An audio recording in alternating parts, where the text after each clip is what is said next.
Strange Shadows, a Clark Ashton Smith podcast.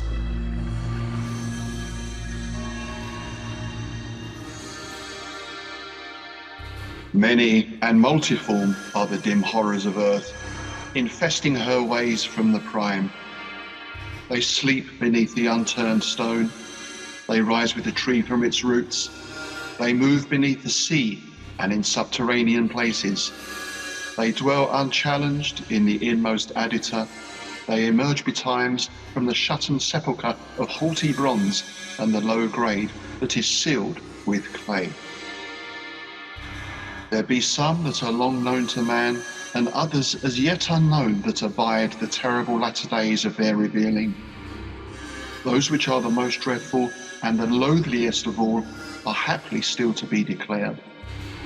But among those that have revealed themselves aforetime and have made manifest their veritable presence, there is one which may not openly be named for its exceeding foulness. It is that spawn which the hidden dweller in the vaults has begotten upon mortality. Greetings, friends, and welcome to Season 3, Episode 9 of Strange Shadows.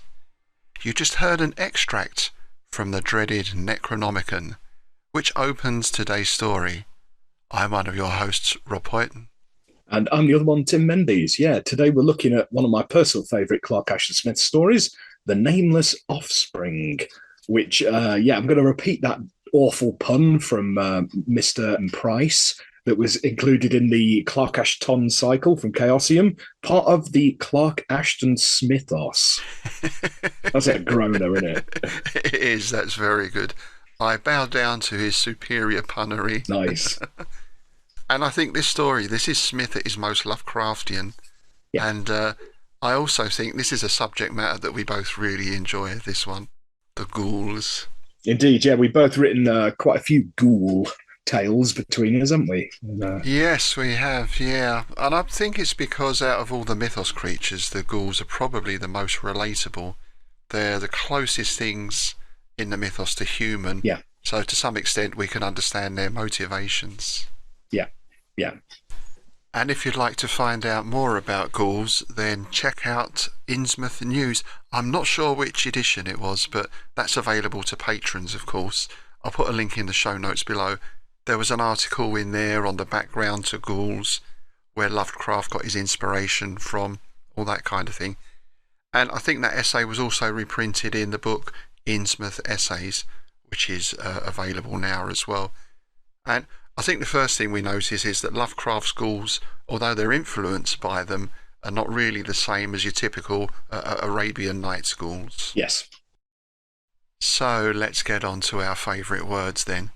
And I think it's fair to say that the language here is less baroque than some of the stories we've recently covered. But, you know, there's still some very nice words in there. Yeah, I think you said, like, about the language, I think that there would be a lot more words if we weren't so used to them from Lovecraft, if you know what I mean. Yes. And other writers of the mythos, ourselves included, you know, things like Rugose and stuff like that. We use all that kind of stuff, all ululating and things like that. You know, they're common sort of mythos words, aren't they? But one I got, which I have heard before, I just think it could sort of apply to us, I think. Diablerie, which is the quality of being reckless or wild in a charismatic way. Oh, absolutely. But you know, we are men of consequence after all. There you go. Excellent. Yeah, it's a quality word. There was only one word here that I specifically had to look up because I wasn't familiar with it at all, and that's adyta, A-D-Y-T-A, and that's the plural, and it means the inner sanctum of a temple, in particular a Greek temple. Yeah, I had to look that one up as well. That was next on my list. The next one, again, it's one that I think we've come across before, is dubiety, which is the state of being doubtful or uncertain. Nice. And another one here that I knew the meaning of, but I'm not sure how to pronounce this. Sough. S-O-U-G-H, sough or sough. And of course, when I saw that, I immediately thought Slough, which fans of The Office will be familiar with. Yeah, I have been to Slough once or twice. One of my mates is from Slough. Yeah. He has my commiserations. Yeah, I think I had to go there on a work training course once, one of those horrible day things, you know. It is just one giant call centre, I think, Slough. Yeah, it does feel like that, doesn't it? Although, having said that, Slough is an anagram of ghouls, so maybe there's more going on than meets the eye. Oh, now there's an idea. Conference centres full of ghouls. There we go. There you go. Oh, you might be onto something there. Nice. And sough or sough is a sort of eerie whistling noise, like a sort of eerie whistling wind, which ties in with something we'll be talking about in a moment. Indeed. And my final favourite word is something you mentioned just a minute ago, ululation, which is a lovely sounding word, and it always brings to mind that cry in the desert of the that's that sort of sound. Yes, indeed. Yeah. It's one of my favourites. But what I say, it's in the sort of top 10 mythos words, isn't it? It was an ululating cry under a gibbous moon in the Cyclopean ruins. He saw a Rugose cone. Yeah, a Rugose cone. Yeah. It's a bit like sort of mythos bingo, isn't it, really? Yeah. So just before we get into the publication history, I wanted to talk about the Necronomicon, because I think it'd be fair to say that after Cthulhu, or maybe even more so than Cthulhu, the Necronomicon is Lovecraft's most famous invention, is most well known. Yes, I would agree. Yeah. And we did do a patron bonus episode on the history of the Necronomicon. I think that was in January last year. It was just over a year or so ago. And I've got a feeling that that essay was also printed in the Innsmouth Essays collection, I think. Yes, it was the history of the Necronomicon. I think he reprinted it. Ah, right. I'm glad you can remember what I wrote, because I can't. Oh dear. And the Necronomicon, of course, I hesitate to use the word Bible. It's not really the Mythos Bible as such, but it's certainly the prime Mythos text. Yeah, it is, yeah. And I think the interesting thing is, in relation to those words we were just discussing, is that the Necronomicon, of course, is the Latin name, and Lovecraft gives the original name of the book as Al-Azif, which translates as something like the howling of the demons in the wilderness. Yeah. So that idea of ululation and eerie, creepy wind noises whistling across the desert, I just feel that really ties in with the title of the book. And there's also, I think, an idea of this noise being partly formed by or being drawn from the sound of insects and bugs in the desert at night. You know, those weird rustlings and chirpings, all that kind of stuff as well. Which, funnily enough, there's a kind of odd little reference to that in the story as well, as we shall see. Interestingly, I actually wrote a story last year. It was included in the Necronomicon pages from Eighth Tower, which was an anthology all about the Necronomicon. And I decided to subvert things slightly and do it about the Al-Azif. It was called Ex Libris. It was one of my Eugene Angrove stories, and there was lots of bugs in it. It was set in the British Museum, the entomology department. Oh, so, excellent. Yeah, there we go. Nice one. Funnily enough, I'm actually planning a trip to the British Museum this Friday. Oh, awesome. Main thing I'm going for is to go and see John Dee's mirror and all his equipment down there. Oh, nice. And see, that brings us back to the Necronomicon, because, of course, he translated it. So... Okay, so we know something about the Necronomicon and its publication history, but what's the publication history of the Nameless Offspring? Right, well, yeah, it was completed on November the 12th, 1931, but the idea actually went all the way back to January of the same year, when Smith was giving a reread to one of my personal favourites, Arthur Macken's The Great God Pan, a story that we have covered on the Innsmouth Book Club. We'll put a link in the show notes. He described to Lovecraft, "It suggested to me an idea so hellish that I'm also almost afraid to work it out in story form. It involves a cataleptic woman who was placed alive in the family vaults. Days later, a scream was heard within the family vaults. The door was unlocked, and the woman was found sitting up in her open coffin, babbling deliriously of some terrible demoniac face whose vision had awakened her from the death-like sleep. 8 or 9 months afterwards, she gives birth to a child and dies.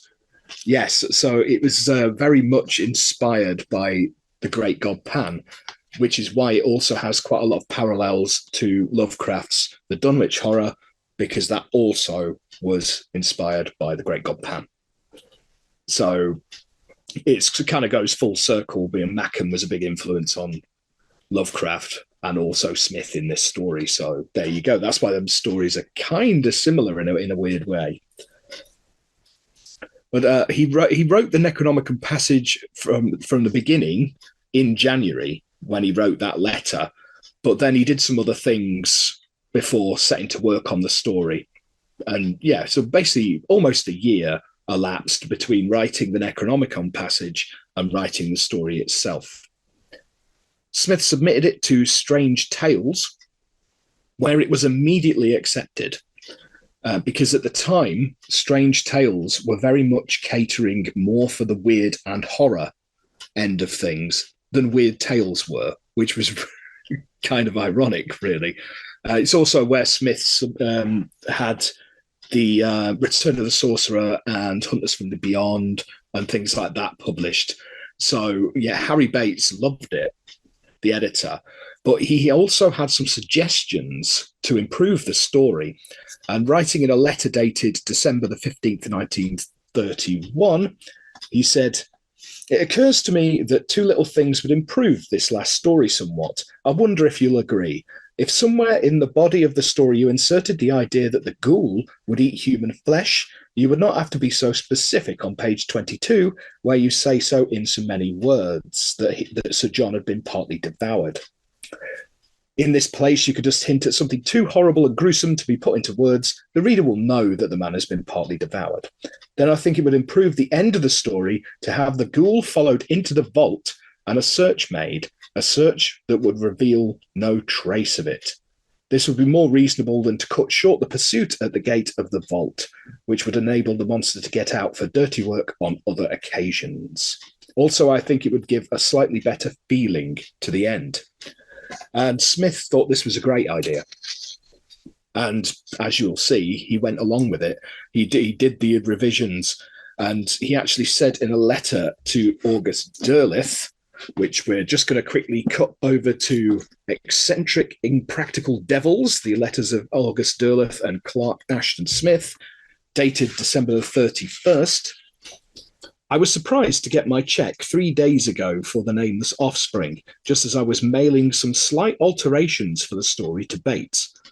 I subtilized the passage about the Nord corpse and added 1 or 2 paragraphs at the story's end describing a futile search of the vaults by Chaldane and Harper, and including a hint by Harper that he and Sir John had made a similarly useless search many years before. This last touch, suggested by Bates, seems to me a definite improvement, since it lifts the whole business more into the realm of the supernatural to have the monster vanish utterly." So there we go. And it appeared in the June 1932 issue of Strange Tales. And isn't that a nice change, a very pleasant change, where the editor is actually making suggestions on a constructive level, and suggestions that Smith agreed with, and I think we'd agree with Smith as well. They do improve the story. Yeah, absolutely. It's a really good ending. It's a really, really powerful ending, and that's because, I mean, to me, I've worked with editors, good and bad, right? And a good editor, well, if they have a suggestion, it's a constructive suggestion, not just. Oh, you too many words, or the words are too long, that kind of thing. Yeah, the too many note syndrome. And as a writer, isn't that the sort of criticism that you want, that constructive criticism, that helps you improve, rather than thinking, oh, they want me to cut some words out because it won't fit on their page, or that kind of thing. Or your typical sort of Farnsworth write stuff, which, can you make this less weird? It's too weird for Weird Tales kind of cuts. It was usually, can you cut this bit, cut that bit? Most of his edits were cuts. rather than additions. Okay, so let's get into the story, which is told from the point of view of our protagonist, Henry Shaldane. And I think it's Lovecraftian from the start. Even this opening, the language and the setup is totally Lovecraftian.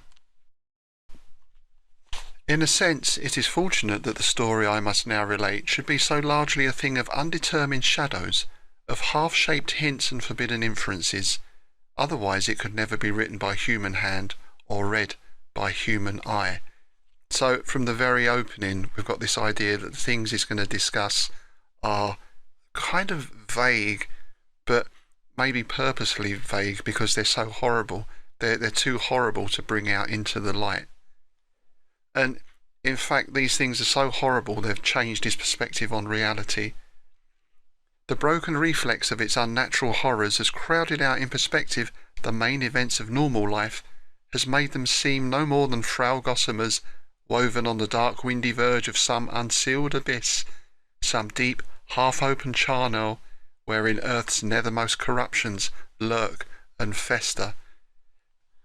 I feel we've got two Lovecraftian aspects there. We've got this vague horror, this unnameable terror, but also this idea of, is that a little peek behind the curtain and it's totally shaken his view of reality? Or perhaps more appropriate, given the upturned stone imagery, he's had a look under the stone and now he really wishes he hadn't. It's the perfect way to open a weird tale, isn't it, really? It is, and it's an incredibly Lovecraftian passage. Yeah, it's a great opening, isn't it? Yeah, and I think, even back then, in the hands of another writer, this could be a little bit hackneyed or cliched, perhaps, this type of opening.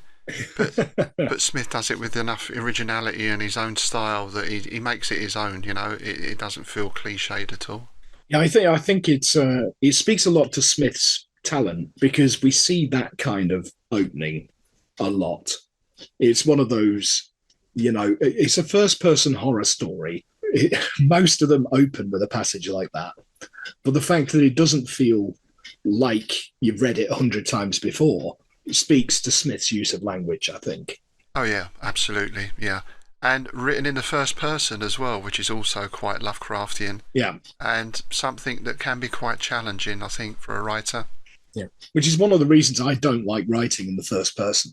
I don't, because I struggle to open it and end it. Because it's like you end up doing that. It's Robert Bloch, isn't it? Yeah, there's a tapping at the window. It's a yeah. I have done it once. My military sci-fi series, or I say series, they're 2 volumes so far. That was all first person, and I found on the plus side, because you're seeing everything from that character's perspective, you get a real insight into what they're thinking and what they're feeling. It's very good from that character point of view, character development. Yeah.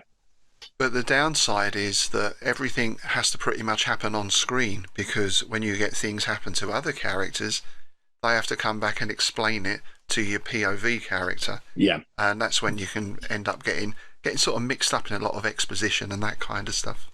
Yeah, I've done a few like that, but once you've done it a few times, it's like, well, I can't open it like that because I've already opened it like that. I can't close it like that because I've already closed it like that. And then you run out of options, I find. I guess it's probably easier in other genres or even other kinds of horror where the protagonist doesn't die or go insane, But in cosmic horror, you're kind of limited, right? Yeah, true. Although I think that first person perspective does tie in very much with the unreliable narrator sort of idea in a lot of weird films. If one person sees it on their own and reports it, well, perhaps that is just in their imagination. Yeah. If a whole crowd of people sees this horrible creature or whatever it is, then yeah, it must be real. So I think in that sense it can keep some of the mystery there. Yes. Is this really happening or not? That's true, yeah. And speaking of mysteries or strange events, this is how the story is set up, because our antagonist, Henry, has long heard strange stories and rumours about, it was his father, a friend of his father's, Sir John Tremoth, there were these strange whispers and rumours about his family. Again, this is very much that Lovecraftian or even Poe idea of some dark family secret resurfacing. And I like the way it was described as the legend of which I speak was familiar to me from childhood as a theme of family whispers and head shakings. But he's never actually met Sir John, because when he was very young, his father moved from England to Canada, Manitoba to be precise, and he set up as an apiarist. And I have to say, this did make me laugh. It took me out of the story a little bit. He had prospered in Manitoba as an apiarist, and after his death, the bee ranch kept me busy for years. A bee ranch? Yeah, that made me laugh, actually. Yeah. I was picturing bees with little saddles on. That's exactly what I got image in my head. Do you know the interesting thing about this is that, again, it's incredibly Lovecraftian. This is a nod to one of his correspondents. This is a nod to Frank Lilly Pollock, who was a correspondent of Smith's who lived in Canada and had a bee ranch. Oh, that's excellent. So wow. this is a nod. Yeah, this is a nod Nice. to one of his mates, basically. Oh, that's cool. That's really nice. And also, I can't help but think back to what we were talking earlier about the al-azif, that sound of buzzing or insects or whatever. Indeed, yeah. I don't know that that's a direct link, but it does seem to feed into that feeling, doesn't it? Yeah. If this was a filmed adaptation, I could see a close-up there of a swarm of buzzing bees. It kind of sets up that mood, that feeling. And I always think of Smith as a very cinematic writer in that way. Yeah, a bit like Amityville Horror with the bees, the beehives and all that. They were kind of used to foreshadow, weren't they? When the bees started to buzz, you knew something weird was going to happen. Yes, yeah. So Henry's father has passed away and he decides to return to the UK. And he has no real concrete plans. He certainly doesn't have a plan to visit Tremoth Hall or anything. He decides he's going to potter around the counties on a motorbike for a while, which sort of put me in mind of T.E. Lawrence a little bit. I guess it's the same time period. I can imagine this guy in his big gauntlets and his goggles, Nice. pootling around the country lanes at about 50 miles an hour. Then he takes off his leathers to unveil pristine tweed. Oh, that's a good band name. Yeah, pristine tweed. Oh, that's a great band name. I like it. Yeah, but what I got from this, I mean, I think it's probably because, obviously, looking up about his friend, Frank Lilly Pollock, sounds like a character from P.G. Wodehouse. And Tremoth Hall and all this, it all sounds very Woodhouseian to me. It's all a bit, what ho, chaps? Yeah. But also, what I was thinking, because he doesn't actually say what county Tremoth Hall is in, but it sounds Cornish to me. Yes, it does, doesn't it? Yeah, the TRE. TRE, it's like Tremaine and all that, Trelawney. It's very Cornish, isn't it? And the description here, you got this lovely description of skies of pale azure above noble parks that were tinged with the first amber and crimson of the mellowing year. And the fact that he went along these little lanes and things like that, to me, it said Cornwall. Yeah, it really has that feel, doesn't it?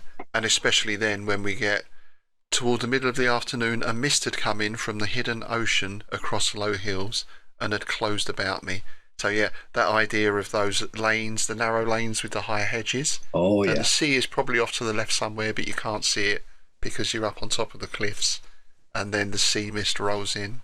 Oh, man. I've actually had that to me on a motorbike in Cornwall. Oh, yeah. right. Wow. I couldn't see a blasted thing and I had to pull over. It just descended out of nowhere, like proper thick, impenetrable mist, and it was night, so I had my lights on, so all you can see is white in front of you. I just ended up pulling over and kipping at the side of the road. You didn't find Tremoth Hall though. No, but that's the thing. That was the other thing in the back of my head. If I carry on in this mist, I'm going to end up in a Stephen King story. Nice. Because our narrator here does find himself at Tremoth Hall, totally unplanned. And it makes you think, is this some sort of fate? Is he fated to be here? Is it a total coincidence? Or is there some sort of draw? Quite often in Lovecraft, we'll have that ancestral lure, won't we? The returning to the ancestral home. I think, though, in this case, I mean, Tremoth isn't a blood relative. It was a friend of his father's. Yes. But you can't help but wondering if there's some sort of strange attraction, some lure pulling him to Tremoth Hall.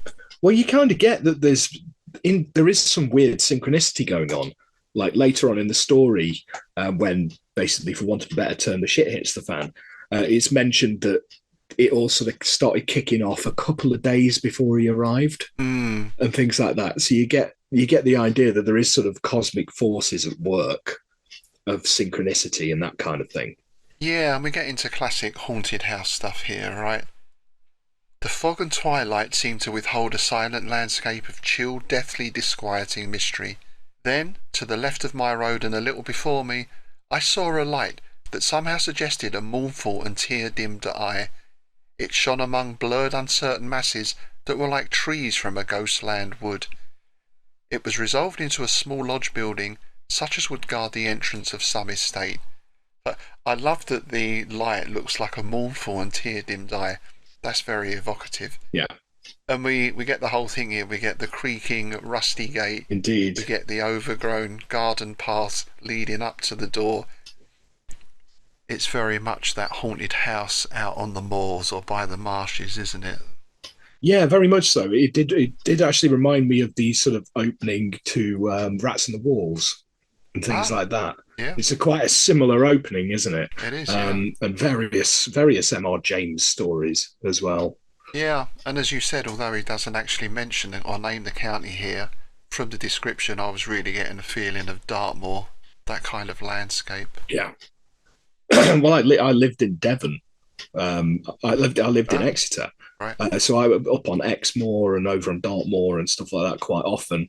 Or just driving through them at night is a really kind of eerie experience, because they like you said a minute ago, it's just desolation. It's just flat and lonely, and you do end up thinking to yourself, if I break down here, nobody's going to turn up for hours, and I'm going to get eaten by some giant cat thing.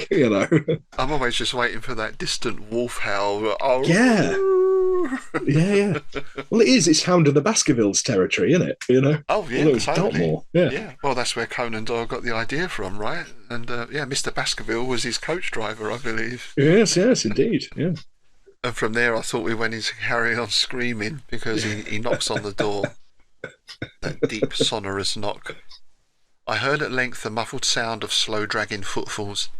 The door was opened with a gradualness that seemed to indicate caution or reluctance, and I saw before me an old man bearing a lighted taper in his hand.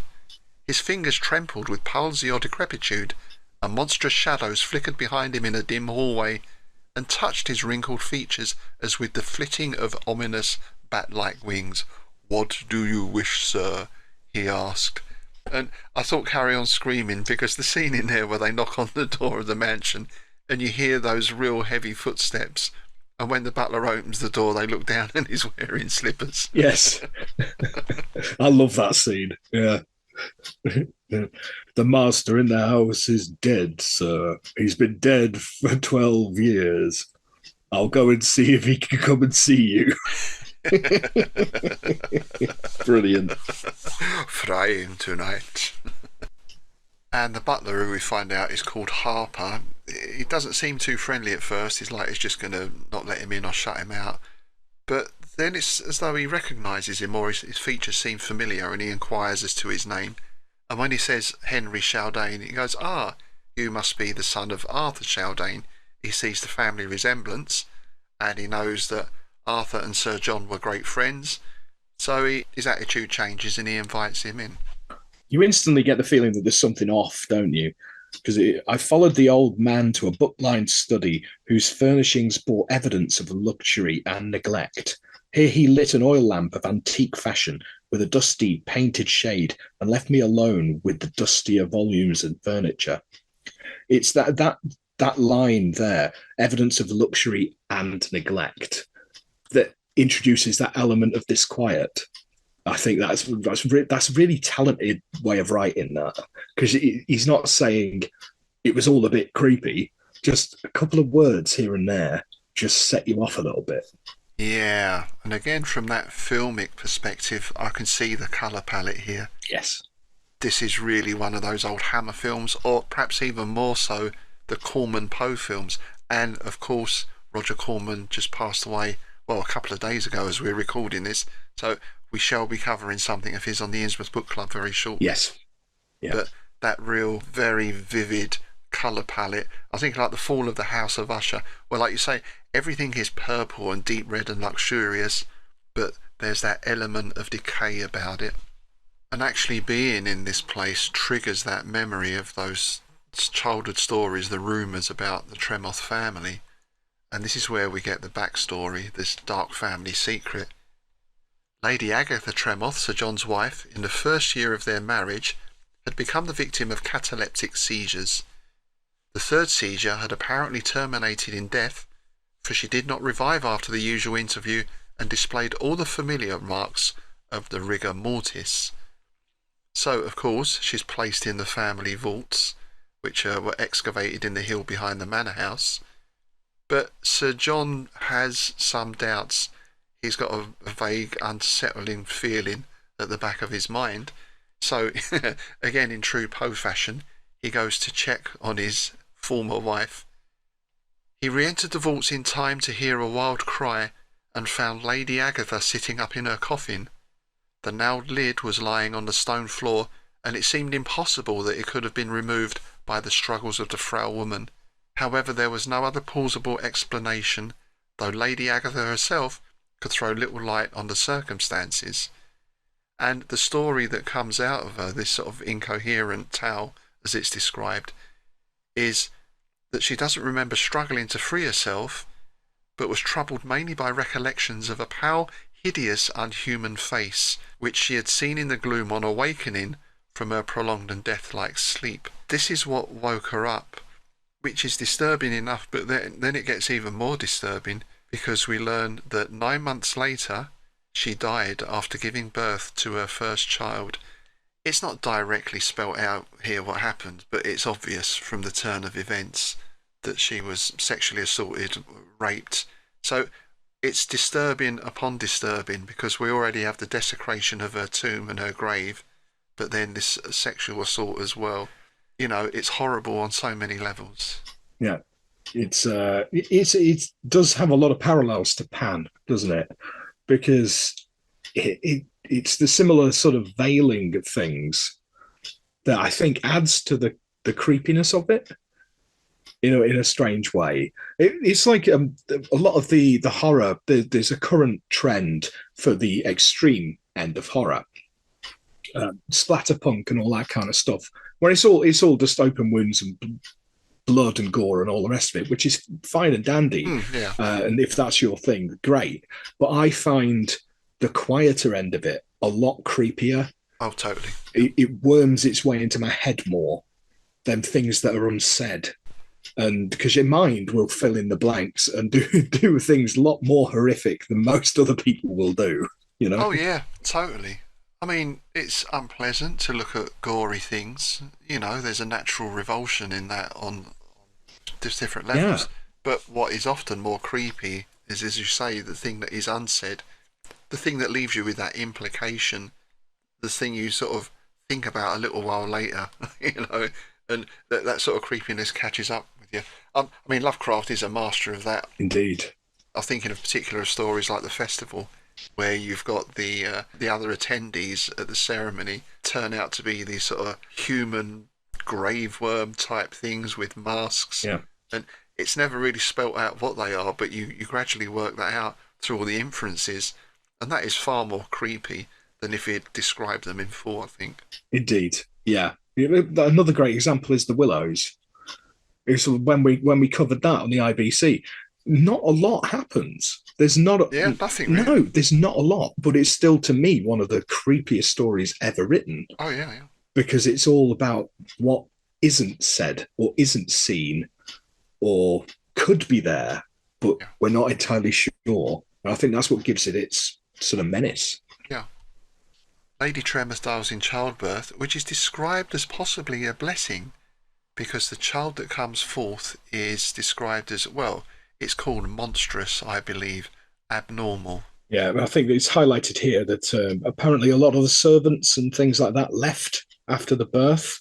Some of the latter had left Tremoth Hall and had refused to return after a single glimpse of the monstrosity.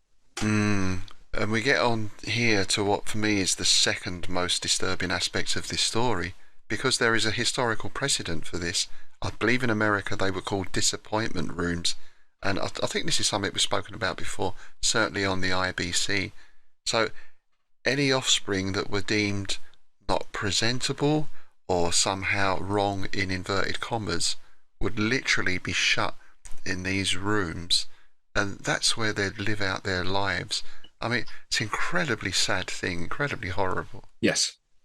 And they could have been deemed unworthy to share the life of the family or to have a normal life because of some physical deformity, or it could have been some sort of neurological condition, a mental health issue or something like that. Yeah. And in fact, I think the reason I find this so disturbing as well is because there is an example of this in my own family, where my grandmother disappeared. This was during the Blitz, during the war. So my dad was about 6 or 7 at the time, and he was told by my grandfather that your mum has gone away. So my dad always assumed that she'd been killed in the bombing raids. Obviously, hundreds, thousands of people were killed in the Blitz in London. Until we got a phone call about 30 years later, so this was like mid-70s, so over 30 years later, saying, we thought we'd just let you know your mum has fallen out of her bed and she's broken her leg, but she's okay. And it turned out that all that time she had actually been placed in, well, what used to be called a mental hospital out in Essex. Bloody hell. And she had injured herself in this way, and somehow they tracked my dad down, although my granddad was still alive at the time. So after 30 odd years, he discovered that his mother was actually still alive, and apparently she'd suffered some sort of breakdown in the war, in the Blitz, which, you know, is quite understandable. Oh, God, yeah. And that was it. She was shunted off to this place and never spoken about again. Yeah. Well, when I was a kid, my grandmother on my father's side had mental health problems. She was bipolar, or manic depressive, as they called back then. And she used to go on holiday quite often. That's how I knew it. Right. She's gone away for a few weeks. She's gone on holiday. She's gone visiting relatives. It's always a euphemism, you know. Yeah, it was never spoken about, was it? Just not. Yeah, strange, isn't it? Yeah, it was like people were ashamed of it, I think, weren't they, back then? Yeah, it's a stigma, I think, yeah. Yeah. And I mean, thankfully, things have improved an awful lot since then. Obviously, nowadays, there's a lot more awareness about mental health and lots of different issues, but, you know, still some way to go, perhaps, but, yeah, it feels like we're going in the right direction. Indeed, yeah. So, in a sense, really, I think it is those two things that disturb me most in this story. The sexual assault, and then that, from there, that progression into the disappointment room or locking the thing away. Yeah. I find that more disturbing than the thought of a ghoul running around. You know? Yeah, that's the real horrors, isn't it? Yeah. Well, yeah, exactly. You can relate to that in real life, you know. Whereas a ghoul is, well, they're not real, are they? Are they? Indeed, yeah. So the child is confined to the shuttered room, so to speak, and St. John withdraws from society, but we get to meet him now because he actually comes in to speak to Henry.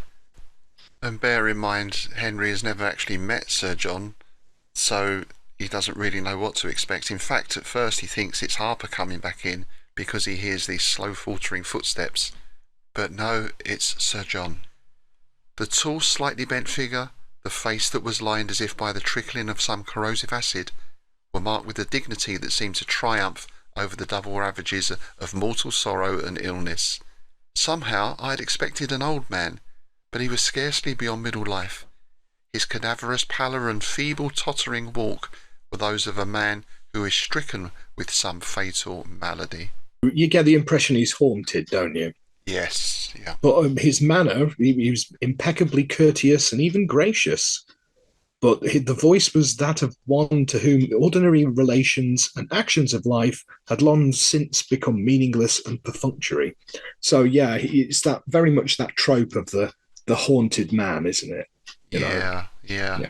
We're back in Poe territory again, aren't we? The family secret, or that horrible thing or act that you have to live with for the rest of your life really weighs these characters down. But yeah, like you say, he's a very polite man, he's a very good host. He says, oh, you must stay, dear boy, and he's going to sort out a room for him to stay. In fact, he takes him up to the room himself. Yeah. Although the room turns out to be a bit rank, doesn't it? Indeed. Well, I like the walk to the room, and you go past that long hall with beams and panels of ancient oak. We passed several doors, which were doubtless those of bedchambers. All were closed, and one of the doors was reinforced with iron bars, heavy and sinister as those of a dungeon cell.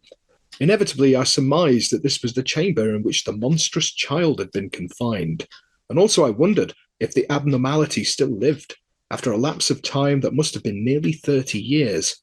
How abysmal, how abhorrent, how must it have been its departure from the human type to necessitate an immediate removal from the sight of others. Yeah, and he's got to go, this is your room, and this is mine over here, next to the really creepy one. Yeah, and he soon finds out that the room is still occupied because you get this hellish noise, this ululation, he describes it as. Yeah. So, yeah, you're sleeping in there, the room just along from that one. Sweet dreams. Yeah. I love the line here after the ululation. He mentions infrabass at first, like the too muffled voice of a demon. Oh, infrabass. Infrabass. Ah, that's a new music genre, I think, isn't it? Yeah. It sounds like a Peter Hook solo album, doesn't it? And Sir John shows him to his room. And I thought when I read this, I think we both stayed in places like this, haven't we? The chamber to which he had now admitted me had manifestly not been used for years. The air was chill, stagnant, unwholesome, with an all-pervading mustiness, and the antique furniture had gathered the inevitable increment of dust and cobwebs. Yes, few B&Bs I've been in, like that. Yeah, I have stayed in a lot of B&Bs that are like that. Yeah, you don't want to look around too much in those. No, it's one of those, don't lift up the cushions on the chairs. Oh, yes, and whatever you do, don't lift up the shower mat and look under that. No. Oh, absolutely not. No. So having been shown his room, Henry then gets fed, and the meal is passable. It's plain, but, it's good enough food. And it seems that Harper is the only servant left. He's a sort of combination butler, house servant, chef, and all the rest of it. And then we do get onto some good sherry, so it's not all bad. They get stuck into the booze, and Sir John seems to relax a little bit. I imagine he's not really had much company for a long time.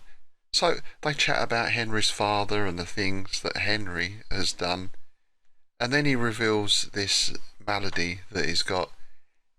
I learned that he was subject to that most painful form of heart disease, angina pectoris, and had recently recovered from an attack of unusual severity. The next one will finish me, he said. So he's got that sense of, as well, of his days are numbered, his time's running out. Yeah, and this is when he basically turns around and says, you might think it's strange, but I have a fixed prejudice against burial or vault interment. I want my remains to be thoroughly cremated, and have left careful directions to that end. Harper will see to it that they are fulfilled.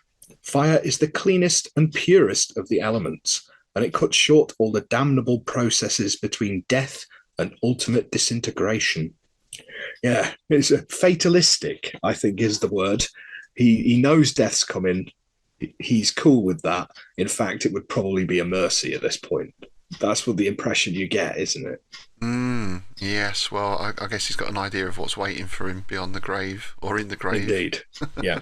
Because he leaves instructions to be cremated immediately or as soon as possible on the event of his death. And he talks about this. Is this obviously that's something that he's thought about a lot, it's weighing on his mind, without ever directly referencing the actual events of the past. Yeah.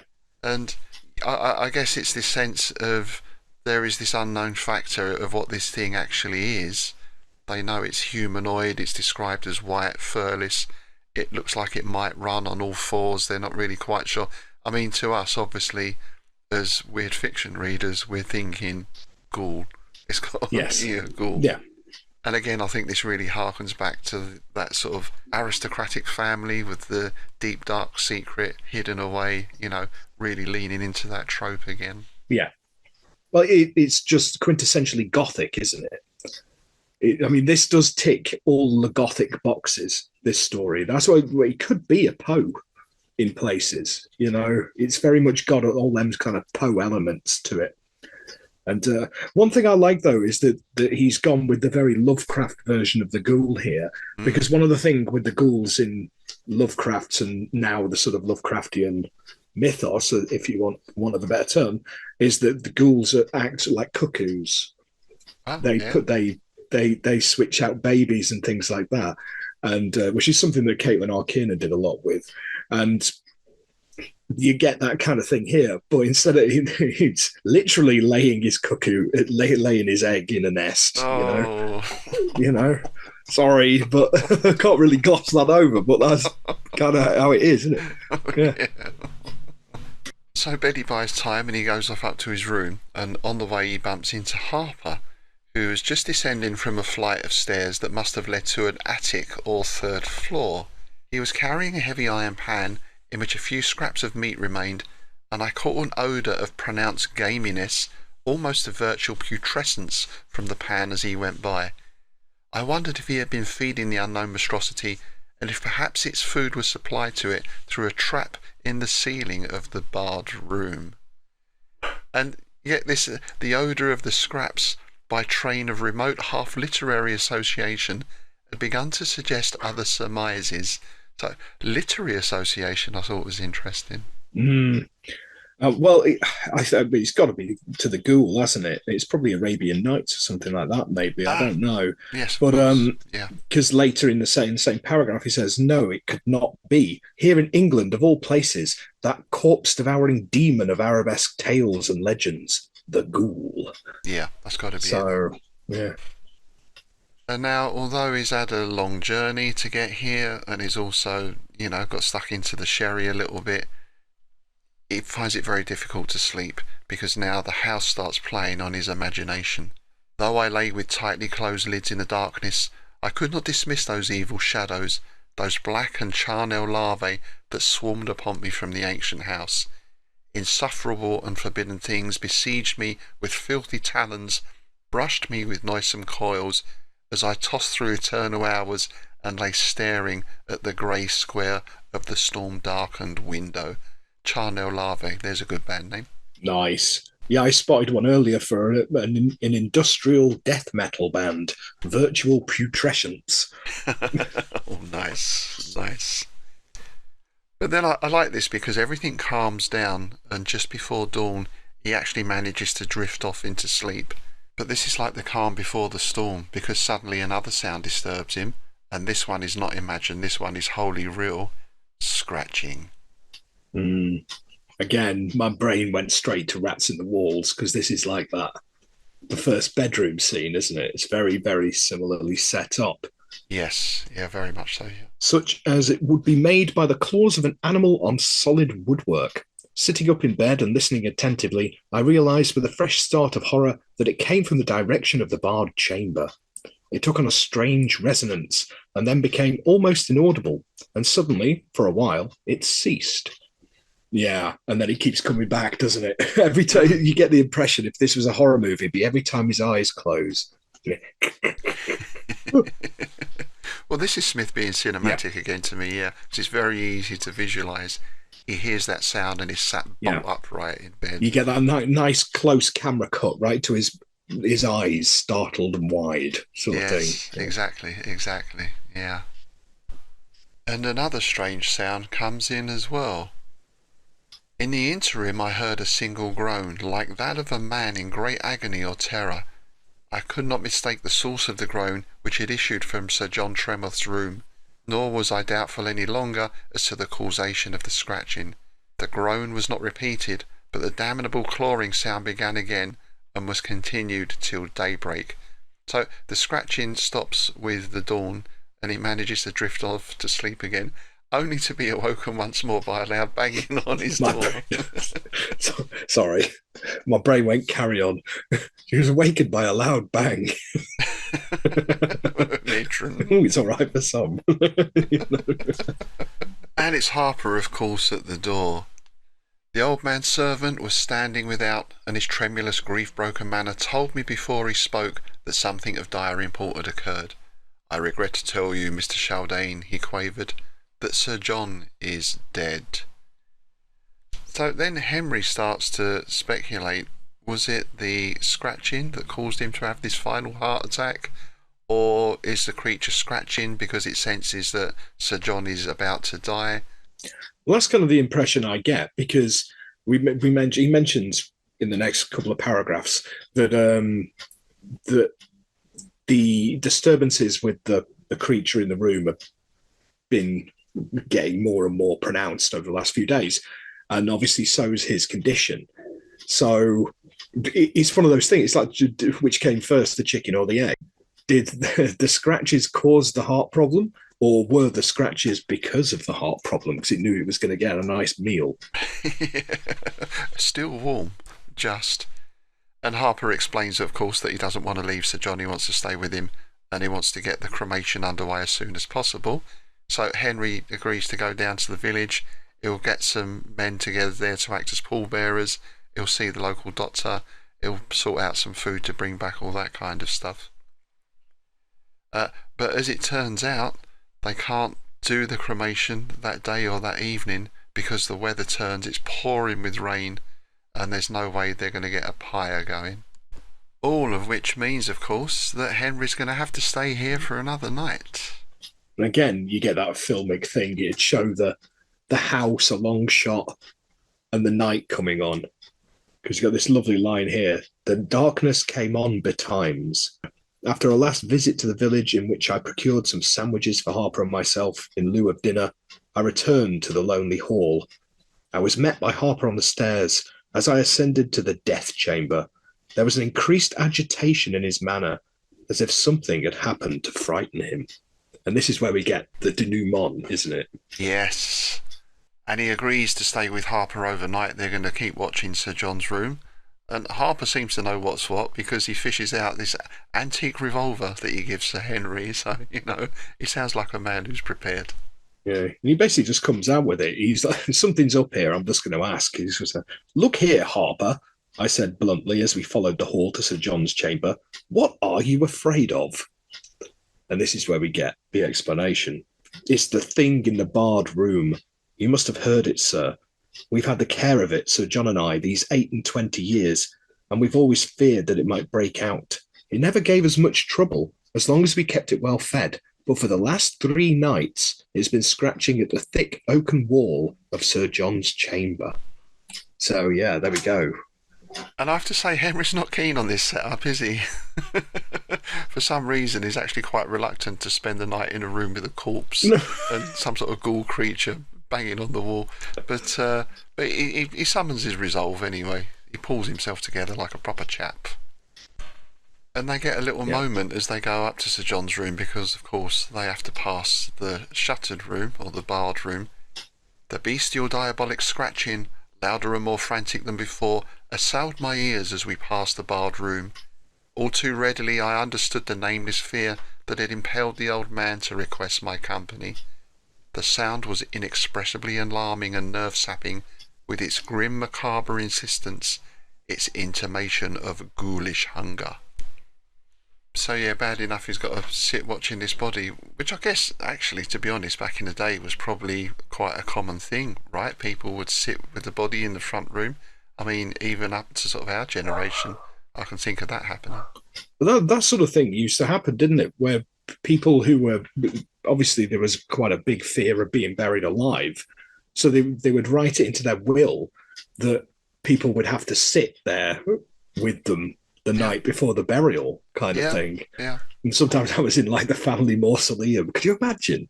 You're sitting there with a candle in a mausoleum with a corpse in the dark. Oh man, talk about nerve-wracking. That sounds like a goth dream come true. Well, yeah. It's just a Saturday night, that. Yeah, a great night out. Yeah. There you go. Sorted. And we get another one of these lovely sort of Hammer horror Poe film descriptions of the room. Fully dressed and prepared for the pyre, he lay on the chill white bed, whose heavily figured arras-like curtains had been drawn back. The room was lit by several tall tapers, arranged on a little table in curious brazen candelabras that were greened with antiquity, but the light seemed to afford only a doubtful dolorous glimmering in the drear spaciousness and mortuary shadows. Mortuary Shadows. I thought that was a great band name. I thought they could be a sort of Goth Shadows tribute, you know, do really slow down versions of Apache or something. What I think is quite refreshing is that he hasn't failed his Sam role yet. A lot of Lovecraft's protagonists would have already gone screaming into the night, wouldn't they? Yeah, you know? True. Yeah, despite his little wobble earlier on, he seems made of quite stern stuff, doesn't he? So they're sat there with revolvers at the ready, and of course the scratching begins again. It would be impossible to convey the unnatural tension, the macabre suspense and baleful expectation of the hours that followed. The woodwork must have been of great thickness and hardness, such as would have defied the assaults of any normal creature equipped only with talons or teeth. But in spite of such obvious arguments as these, I thought momently to see it crumble inward. The scratching noise went on eternally, and to my febrile fancy it grew sharper and nearer every instant.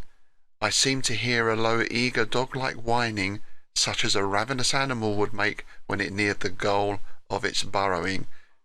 So there's a real sense of this thing getting nearer and closer. And finally, of course, hours later, the thing breaks through. I heard a harsh splintering sound and saw that a narrow strip had broken loose and was hanging from the panel.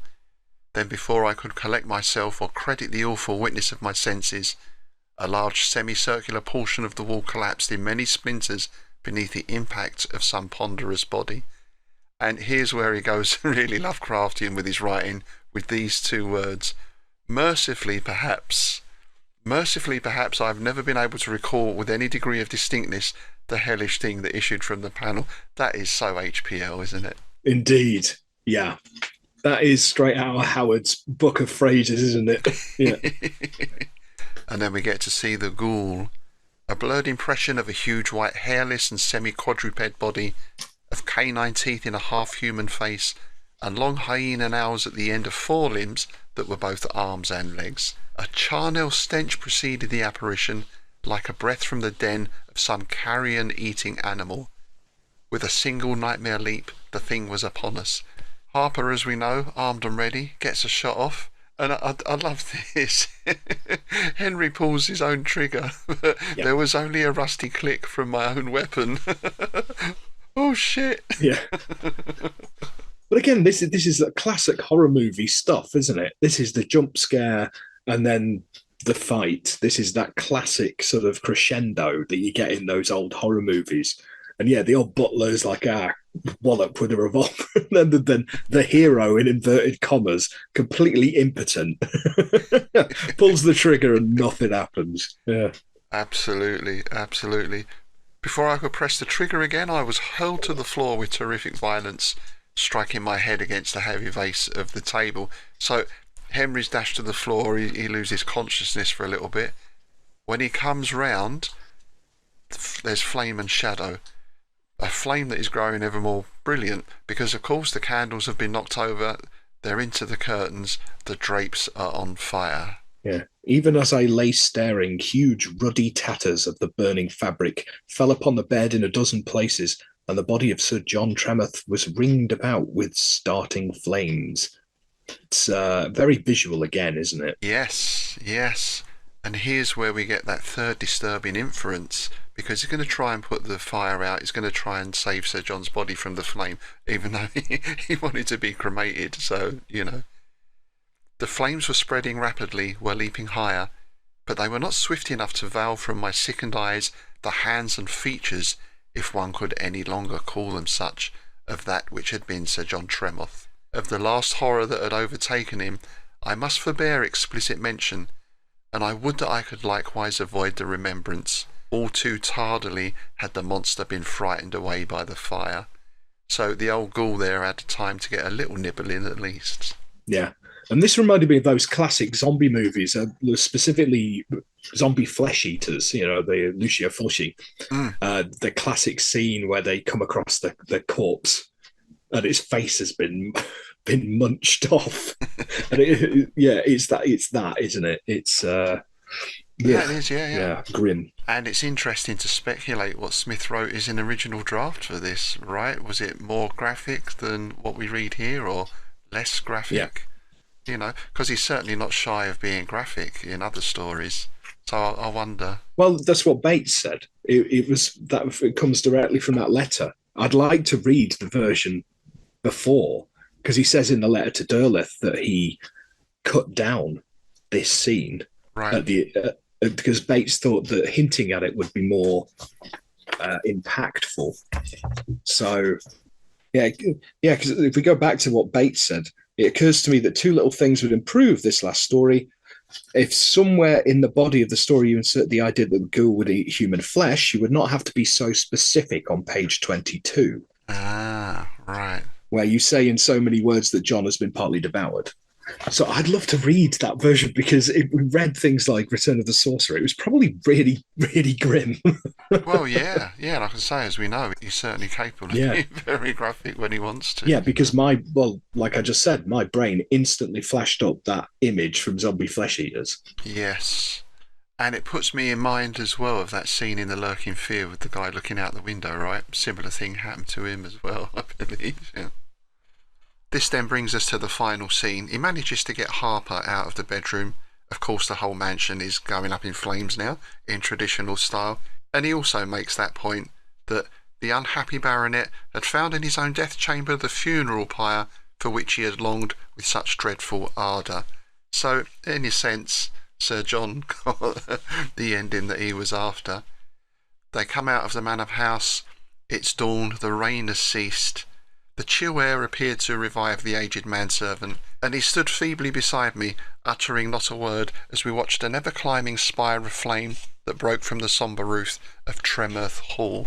In the light of that flame, and the fireless dawn, as he calls it, nice. They see footprints, semi-human monstrous footprints with the mark of long and canine nails.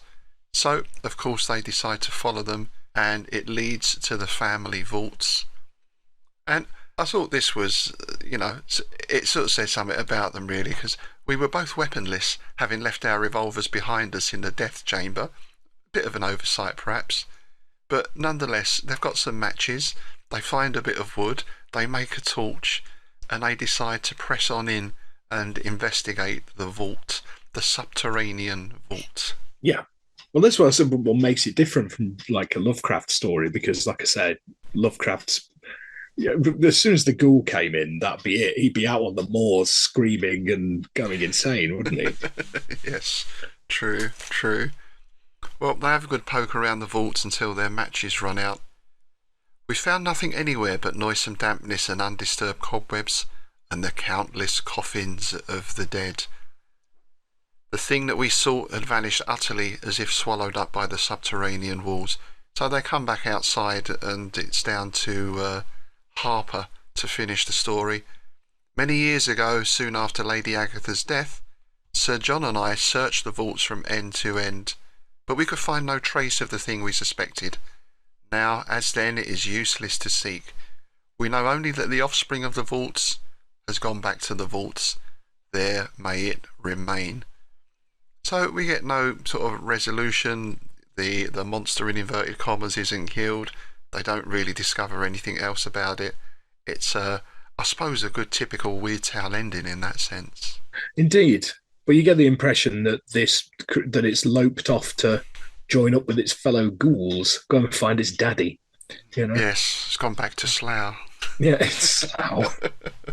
I'm never going to get that out of my head now, that Slough is an anagram of ghouls. I think it makes it sound more exciting. But, Oh, and I'll tell you what as well. Do you remember the film The Monster Club? one of those portmanteau films. It's the R. Chetwynd Hay stories. They go to a village surrounded by fog, and that was called Loughville. And they get attacked by ghouls there. They get under siege by ghouls, and the ending to that was very dark as well. I won't give any spoilers away. Yeah. So yeah, you want to avoid Slough, you want to avoid Loughville, and I guess you don't want to go to Loughborough either, really. But yes, overall an excellent story. I think top tier Smith, and it's, you know, Smith is great enough on his own, but to see Smith doing Lovecraft in effect, I think, you know, it's double the fun, isn't it? Yeah. It's a tremendous story. It's one of my favourites, to be honest. Yeah, it's also one of those that I wish there had been an adaptation. You know, like the Night Gallery or something like that, or one of those anthology series. Yeah, the whole setup would be very suitable for one of those programs, wouldn't it? You'd be 30, 45 minute sort of episode. Indeed. Yeah, that will work well. And, you know, you think with the ending as well, there was some talk of demons in there, so we can speculate that perhaps the ghoul has returned to another plane of existence, gone back to meet the demons, because as we all know, demons are a ghoul's best friend. I'm sorry, I can't help myself. Oh, I need help. Dear. Demons are a ghoul's best friend. Now, there's a cover version that should happen. It'd have to be that sort of psychobilly, rockabilly kind of thing, right? Oh, absolutely. You know? Yeah. What was it? Crypt Pickers? Yeah. Yeah, or Demented Argo. I could imagine them doing something like that. Demented Argo. Oh, brilliant band. Yeah, I saw them down here. They played down here when I first moved to Brighton. It was like, oh, go and see them. Yeah. Nice. And Sparky is still going strong, amazingly enough. There's a real rock and roll survivor for you. Okay, so let's finish off as usual with our dip into the letters, starting with Dawnwood Spire, Lonely Hill, the letters between Smith and Lovecraft. And this is a letter from Smith, dated 15th to 23rd of February 1931. And the return address, of course, is from the Vault of Tomeron, Catacombs of Ptolemaides. Dear H. Piel. So he writes out that opening paragraph we heard at the top of the show, and he goes on, this dreadful passage from the Necronomicon, which one fears to ponder over long, is the one that I shall use to preface the Nameless Offspring. Personally, I think that some of Alhazrad's appalling hints are beyond anything that I can hope to write in their endless reverberations of cryptic horror. Is nothing safe or indiscreet when they sleep beneath the unturned stone and rise with the tree from its roots? Are the fountains all polluted? Is the very soil pervaded with their poison? Do they veil their obscene entity with the mist and mask themselves in the cloud of alabastrine whiteness? Nice. He's even poetic in his letters. Oh, absolutely. And HPL was bound to respond, of course, which he did on the 26th of March 1931, with the return of address of Vale of Panath, hour of the opening of the underbarrows. Dear Clark Ashton, I am now all keyed up to see the Nameless Offspring. Ya Shubnagurath, the awful sacrament of the hills, for which you have certainly selected an admirable motto from Dr. D's translation of the Necronomicon. I recall when I first read that hellish passage, with cold perspiration starting out of my senile and parchment-like forehead. I never read beyond it, for as you know all too well, those ensuing 7 words are such as to turn away the eyes of anyone not ready for the utter, the ultimate absorption in the power of Yoth. God, the unturned stone! And we do get one other specific mention of the Nameless Offspring. Now, this is a bit later, it's about a year later, 15th of April 1932. This is from Smith to Lovecraft, with the return address of Crater of Tycho, at the hour of the nameless cosmic echo that returns annually. And what's nice about this is there's only a brief mention of Smith's story, because what he's actually doing to Lovecraft here is giving him a review of the issue of Strange Tales that the Nameless Offspring appears in. The last WT, he starts by talking about weird tales. The last WT was nothing extra, though I did like Howard's tale. Keller, as usual, had a fine conception, which for my taste, as usual, was wholly ruined in the writing. I thought the cave yarn one of the cheapest, aside from Hamilton's unspeakable drivel, that has ever disgraced weird tales. Cave has a vastly better piece of work, Stragella, in the current Strange Tales. At least it stands out by comparison with most of the others in that magazine. I've read everything in it except Whitehead's novelette, which will undoubtedly be the best. Derleth's The House in the Magnolias is quite outstanding. I don't like Howard's contribution nearly as well as the one in Weird Tales by him. The other tales, apart from the Nameless Offspring, here, are not worth mentioning. So there we go, a nice little review. Well, Smith and Derleth do it a lot. A lot of their letters start off with, "What did you think of this issue? I thought this was good, that was good, the other was good, and the rest of it was crap." That's basically how it goes. Speaking of reviews, I turned to the January 1933 edition of Strange Tales to have a little look if we could find any bits from readers about the Nameless Offspring. And I found a letter from Ben Freed from Pittsburgh, Pennsylvania. Not satisfied with being a great science fiction writer, Clark Ashton Smith has scored again in the weird fiction field with his Nameless Offspring. An excellent story. Good work, Mr. Smith, and I'm glad to see another of yours coming. That's The Hunters from Beyond, I think. Now, this next one is very interesting. I'm not going to read who's written it until the end. Ooh. So here we go. Dear editor, I've just finished reading the June issue of Strange Tales and must confess that I haven't much to say in criticism. It's an all-round good issue, I think. My personal rating of the stories is as follows. The Nameless Offspring, surely the best, I think. And he carries on to say, another thing I meant to comment on, the admirable balance of stories in this issue. Vampires, Martian, elemental, zombies, reincarnation, ghosts, reenaction of a past occurrence, and cosmic evil. The next issue also looks good. Well done. August Derleth, Wisconsin. Nice. There you go. And in the same issue, there's actually a letter from Clark Ashton Smith. Oh, isn't that marvellous? Yeah, it's kind of strange to think of it now that these people were all interacting with each other and, were very open in their communications. It's something you don't really see that much now in a way, even though we've got all the social media. Yeah. I can't think of many authors or writers of a certain level that you have that access to. I think maybe Ramsey Campbell is an exception to that rule. Oh, yeah. He's very open and available on Facebook. And I can understand why, because when you look at some of the crap he gets, although his responses are always very funny to it. Oh, it's hilarious. Yeah. The letter Clark Ashton Smith has written in is really interesting because it's part of a discussion about macrocosmic horror and whether it's better to have characterization or atmosphere. It's that thing we've discussed before. Ah, interesting. Yeah, so I'm just going to read you a little bit of an excerpt from it. Dear editor, I've read with much interest the fine letter from Mr. A. Lewis in The Cauldron. Mr. Lewis, in laying down rules for the development of the weird tale, has presented a viewpoint which will no doubt seem impregnable to the average intelligent person, in whom exclusively humanistic values of thought have been inculcated. At the same time, however, I should like to indicate certain weaknesses and limitations which I see in this viewpoint, especially in regard to the tale of macrocosmic horror and fantasy. This type of story, because of its very character and purpose, should not, it seems to me, be bound strictly by the practical requisites of literature in general. In a tale of the highest imaginative horror, the main object is the creation of a supernatural, extra-human atmosphere.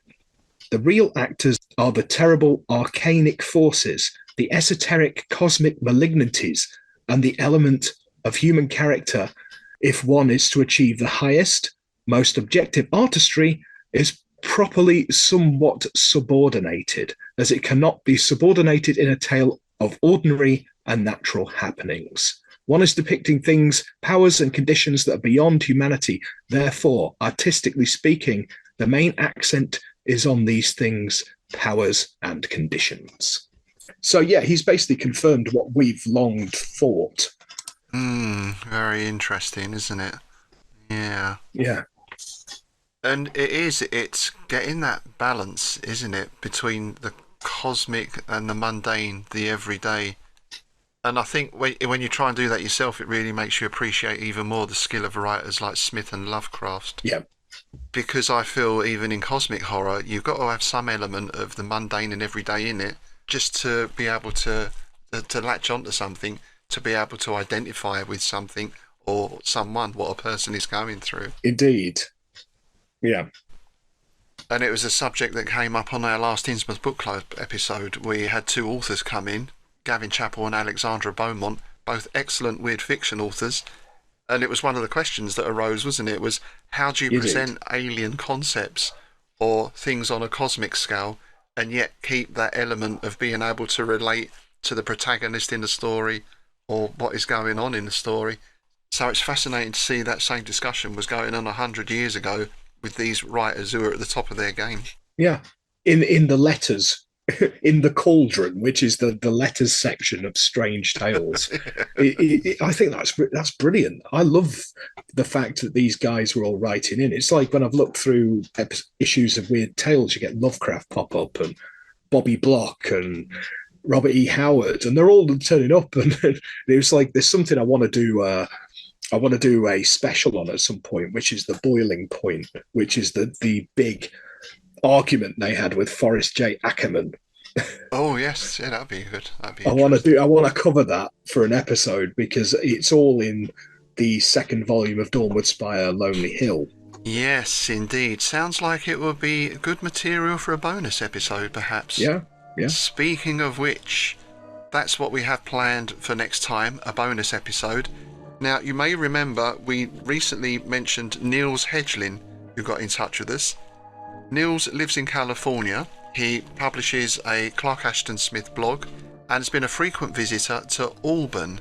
So we thought it would be a great idea to get Niels on the show for a bonus episode on Auburn. Obviously, Smith lived there for most of his life, so we'll talk about some of the Smithian sites that are available to see and so on.